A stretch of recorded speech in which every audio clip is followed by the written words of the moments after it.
Well, it looks like the 2023 recession is finally upon us. Airbnb and Vacasa have officially both reported their first quarter earnings, and they guided a much softer summer season than what they were anticipating in the end of 2022. And in this video, I'm gonna break down exactly how I'm recession-proofing my Airbnb, keeping occupancy up and higher nightly rates up. So let's jump into it. Over the last 4 months, I launched the Pacific Bin on Airbnb, VRBO, and my direct booking site, and I've been able to manage over a 95% occupancy rate at an average cost per night of over $500. And these three things have helped me out so much, and I can tell that Airbnb is really pushing me through the algorithm because of these three things. So Airbnb has made it very clear that experience is key when booking an Airbnb, and that they want their guests to have the ultimate experience. And the homes they're gonna be pushing are the ones where guests feel something, get to experience something different. And here's a few things that I'm doing to make the Pacific Bin stand out from the rest of the homes in this area.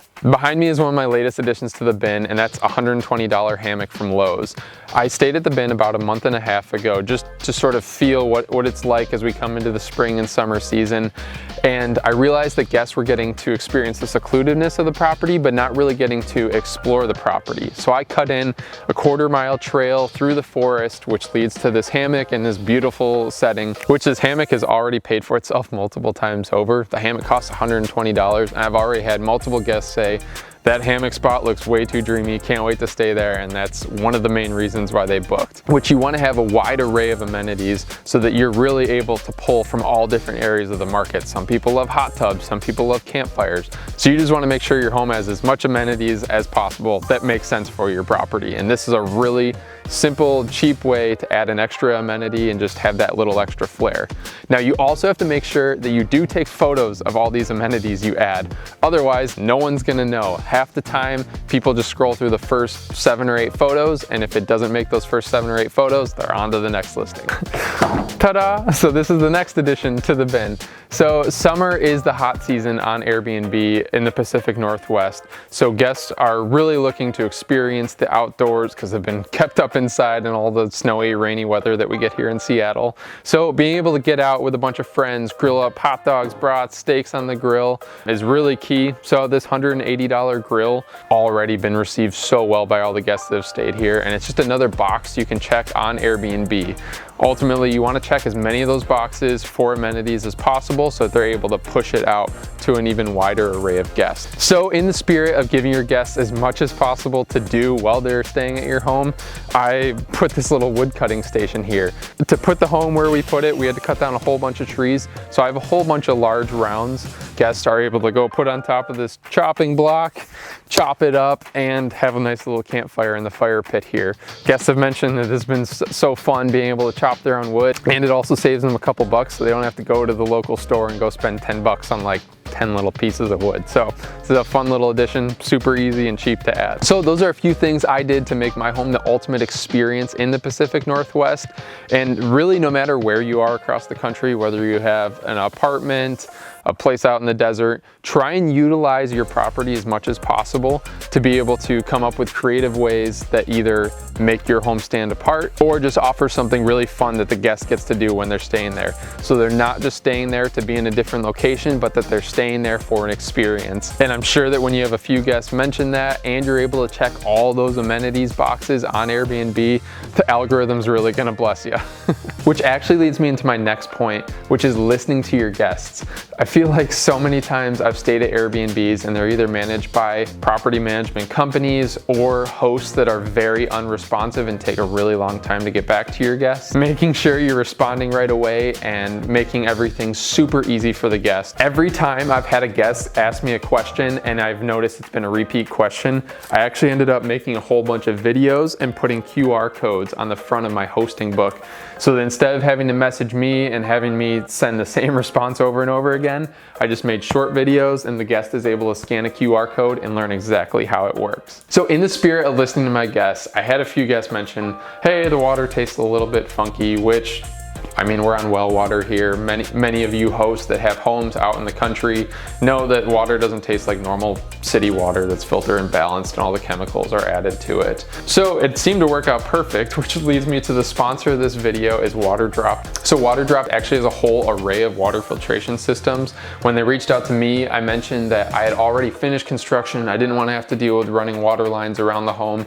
So they recommended the K19 system. And this system has been awesome in a sense that it pretty much is just plug and play. I've been using it for the last couple weeks before I implemented it in the home, just because I wanted to make sure it was great, love the product, and I do. I can honestly say the water tastes crystal clear. It tastes like you're getting one of those like fancy Fiji water bottles. But overall, the setup for the system was actually super simple and straightforward. All you have to do is you take the filter that comes with it, you screw it in, fill up the reservoir, and you do a couple cycles to run water through it. And then the filter is activated and you're all ready to go. So I'll make sure to link this down below, but I want to thank Water Drop so much for sending this over. It seemed to work out perfect and I love this, and I know that the guests staying at the bin are gonna love it as well. So now listening to your guests and taking their feedback and implementing that feedback into the home is so key, so that each guest that stays after just keeps getting a better and better experience. And ultimately when those guests that re-stay at your home and rebook the home again, they see all these improvements that you made and can really tell that you care about your property and you care about the guest experience. Which leads me to my third point, which is optimizing your expenses. In a situation like we're about to be in with the recession, you want to have as much pricing power as possible, so that in the worst case scenario where you aren't being booked out, you're able to drop those prices and still maintain that margin, which also works out great for when the season is absolutely crushing it. You're then having these crazy high margins on your home.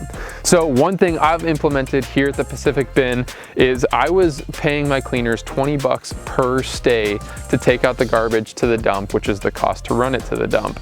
So what I ended up doing is roughly every 2 weeks, I'm out here on site changing the hot tub water and just making sure that everything's going well.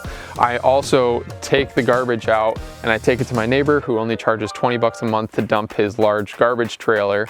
So instead of spending $3,600, assuming 15 stays per month at $20 per dump run, that's $3,600. So now I'm saving right around $3,400 that in the worst case scenario, say I need bookings, I can now take down my average cost per night and still maintain that nice big margin. So another way I'm optimizing my expenses is by installing these window shades. So I'll link these below on Amazon, but these are blackout shades that not only double as a benefit for the guests that stay at the home because they get a nice dark room to sleep in, but they reject so much heat energy that comes in when the sun is just blasting the home, which I've already seen about an $80 reduction in my energy costs per month just by having the cleaners put these down on the sun facing sides now that things are heating up a little bit this summer.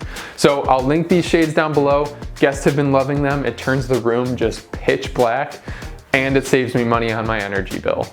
But by far the biggest way to save as much money as possible is getting rid of your property management company and managing it yourself. This will not only give the guest a better experience by getting to talk to the actual owner of the home. The person who cares the most about the home is the owner. So the guests get to talk to the owner and get a more personable experience, as opposed to someone who's either doing this as their 9 to 5 and the passion really isn't behind it. So you really want to be able to give the guest the best experience possible, take their recommendations, implement them into your home, and then optimize your costs. I've found it's worked great for me. We're fully booked out for June, July, and we're getting there with August. Let me know what you guys are doing to recession-proof your Airbnbs for this recession that's coming or here already. I'd love to know. I'd love to talk to you guys down in the comments below. Please like this video, subscribe to my channel, and I'm gonna be announcing my next project in the next couple weeks here, and it is gonna be really, really cool.